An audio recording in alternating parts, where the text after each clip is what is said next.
Who is the most unexpected person you ended up dating? I went on a date with a guy who tried to rob me. 2 years ago, I returned home from my father's funeral. As soon as I opened the door to my apartment, a guy holding a crowbar came out from my kitchen holding my TV. I live in the city, so robberies are common. The guy began shouting at me and he clumsily dropped my TV and began holding the crowbar like it was a baseball bat. I was so stunned at what was happening that I didn't move. The guy screamed at me to empty my pockets. From the stress of the last few days with my father passing away, I simply started crying. Not out of fear at what was happening, but because this was literally the worst time of my life. The worst moment. The worst minute and second. While crying hysterically, I gave the guy my wallet.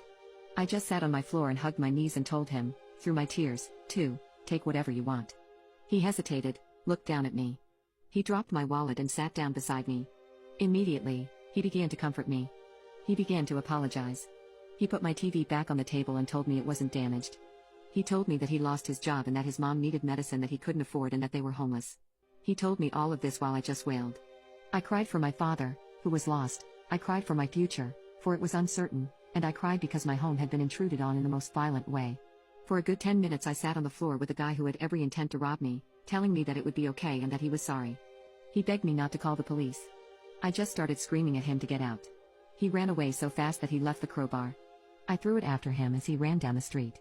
2 days later, I came home from work and he was sitting in front of my door. I was so terrified that I pulled out my phone, but he had this look on his face of remorse and regret. He told me that he told his mom what he did, and his mom made me some soup. He handed me this tiny bowl wrapped in tin foil. Again, I was so stunned and overwhelmed and angry that I slapped the bowl out of his hands and it shattered on the floor. I told him to leave or I was calling the police. He left. I remember he looked upset. I left the soup and shattered bowl outside my door, almost as a warning for him to not come back. About 3 months after that, I got a note in my mail slot from the guy. He told me his mother had passed away and that he was no longer homeless and that he had a job. He wanted to repay me for breaking into my apartment. He wrote down his address and told me that I was welcome to break into his place if I wanted, but he didn't have much stuff. This all overwhelmed me. I threw away the letter, but I remembered his address. I remember walking by there one day, out of curiosity. It was a ratty apartment building across the city. He was walking up to his room and he saw me. He waved. I turned away and left. He ran after me and apologized again. Told me that he never meant to do what he did. He showed me the program from his mother's funeral that he kept in his wallet. He wasn't lying, she was real. He was real. He was a real person. I don't know what it was, but I believed him.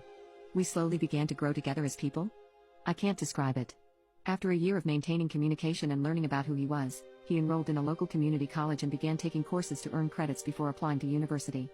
I helped him study for his history class a lot. He's great at math and science, though. I never invited him over to my apartment, however. No matter how much I got to know him, I was still afraid of him. And he knew that. He knew that I couldn't trust him. Then one night we went out for coffee because he said he had an exam in his World Civ class. When I got there, he said he forgot his book.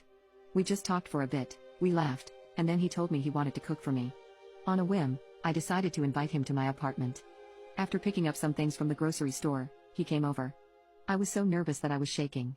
He noticed, he squeezed my hand, and then he made dinner. It was amazing. We talked, we laughed, we sat on the floor and watched a movie on the TV he tried to steal. We made jokes about it. And then he told me that he missed his mom. I gave him a hug. Then he left. I didn't know what I felt, but I did know that I couldn't give up on people anymore. Some people just get the short end of the stick. I figured maybe things would have a way of working themselves out. I miss my dad, too. Maybe my sympathy for him is why I didn't see the tornado coming.